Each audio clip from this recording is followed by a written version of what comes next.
Hello, everybody, and welcome back to another episode of Mondays with Mundy. And that's me, Jim Mundy, the historian for the Union League Legacy Foundation.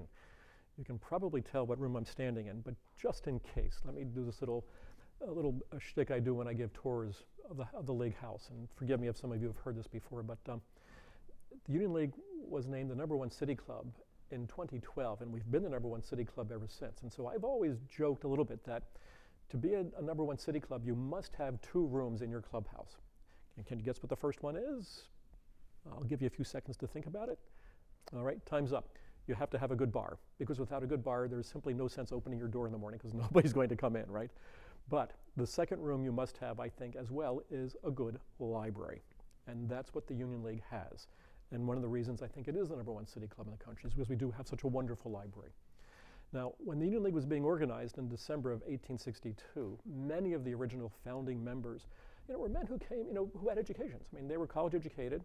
They grew up in homes that had libraries in them. And so when they were thinking about what to do in their clubhouse itself, they're over on Chestnut Street, why not a library? So the Union League has had a library since 1863. And it is just a wonderful, wonderful institution within the institution itself. Actually, think of the library perhaps as an oasis of civility within an oasis of civility as well. Because there's just wonderful things in the library besides the wonderful books as well. So we talk about civility. On the south side, we have this 48-inch wide fireplace that has a gas log set in it, and we turn that on as the weather gets chillier, which it's about to do. Already, I think fall is finally here. And boy, you turn that fireplace on and it is just amazing to see and wonderful to feel at the same time. And then we'll also, in the afternoon, put a table here in the center of the alcove, and we'll have port and sherry. Because the fire doesn't warm you up, the alcohol should as well. And as you can see in front of the fireplace, we also have this wonderful globe. That was donated to the library by Dr. Josephine Templeton, known to us, everybody as Pina. And Pina gave us that globe in honor and memory of her father, Orlando Gargiulo, who was a naval officer and naval engineer in the Italian Navy before he emigrated to the United States in the World War II period. So, and those wonderful tufted, Chesterfield sofas. I mean, they're wonderful to sit on in front of the fireplace with a drink in your hand and reading a book or a newspaper. And that's what makes this particular library, I think, such a wonderful oasis within the League House itself, because members know that as busy as this League House can be, and it can be incredibly busy, the library will always be their place of refuge where it's quiet and you can get things done, as a matter of fact. So, and on the north side of the library, to help you get work done, because after all, libraries are about getting some work done, right? Think of libraries in colleges and high schools and things like that. So we have a long table in front of the fireplace at the north end, and it is hooked up so that you can come in and plug in your laptop, your iPad, your iPhone, and start doing some research, whatever it is you want to do. There's also a photocopier in case you need to photocopy something, and of course we have a full-time librarian to boot. Nice to know that we do, isn't it? So that if you need help with anything, you have it right away. So, and the other thing I think that really makes this library wonderful is that every time we have a survey of the membership to ask them what is their favorite room in the clubhouse itself, guess what they say? Yep, the library, and why not? So the library is located on the 2nd floor of the Horace Trumbauer 1910 edition. The library was on the 2nd floor of the Broad Street building, but was moved down here in 1910.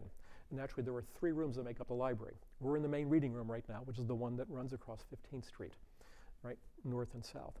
And then out in the hall, to your left, is the Lincoln Memorial Room, which houses the Civil War collection. And to the right is the Library Lounge, which is the rest of the history collection. Now, this room has everything generally but history. The 2 biggest collections being biography, behind me, for instance, and then literature over in the southwest corner. So, architecturally, this room is a wonderful example of Trumbauer's ability to take to kind of like cherry pick different architectural periods and styles and put them together in a space that you normally wouldn't think they would fit together visually or emotionally, but they do. So in here, we have these wonderful floor-to-ceiling round arched windows and doors, Romanesque, right, from the Romans. And then the ceiling is a series of 5 groin vaults that were also first used by the Romans when they were building those large brick edifices in Rome, for instance. And a groin vault is where you take a barrel vault and crisscross it, and that creates the groin. So, and yet Trumbauer chose the Elizabethan period and the strap work that you see separating the groin vaults in the ceiling. So now you're talking about the second half of the 16th century. And then the fireplaces, which you've already seen before, have this wonderful Jacobean Belection molding. Of course, the Jacobean period was the first quarter of the 17th century. So again, another example of Trumbauer's ability and his knowledge, all these different architectural periods that he can kind of just blend together in one room and make it work visually. And that's why this is everybody's favorite room, because it does work so well. So, and it works well for the members as well. So again, if you're a member, think of this as your oasis of civility. You want some peace and quiet inside the League house, come on in. And if you're a League member, you have a library card, don't be afraid to use the library either. We're completely electronic. The catalog is on the League's website. You can be anywhere in the world you want, and you can just log on the website and see if we have a book. You can be in a Quonset hut in Antarctica, for crying out loud, and still find out if we have a book. And if we don't have it, you can reserve it. How's that? Service doesn't get any better than that. So, and for those of you who are not League members but watching this episode, well, we have an open house every year in February, usually the Saturday closest to February the 12th. And we invite the public to come in for a tour of the building, and the library is one of the major stops on that open house tour. So you can always, we do public service announcements announcing the date and the times of the tour and things like that. So the information is out there, or you can also contact the Legacy Foundation itself. All right, so Google Union League Legacy Foundation, and there'll be information eventually about the tour. So, what better place to be than the Union League Library? Again, think of it as the oasis of civility within the oasis of civility, and it'll mean that much more to you, I think.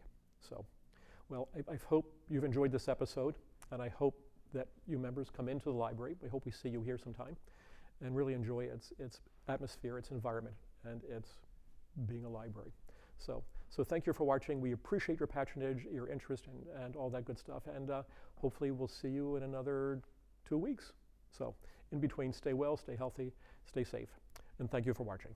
Goodbye now.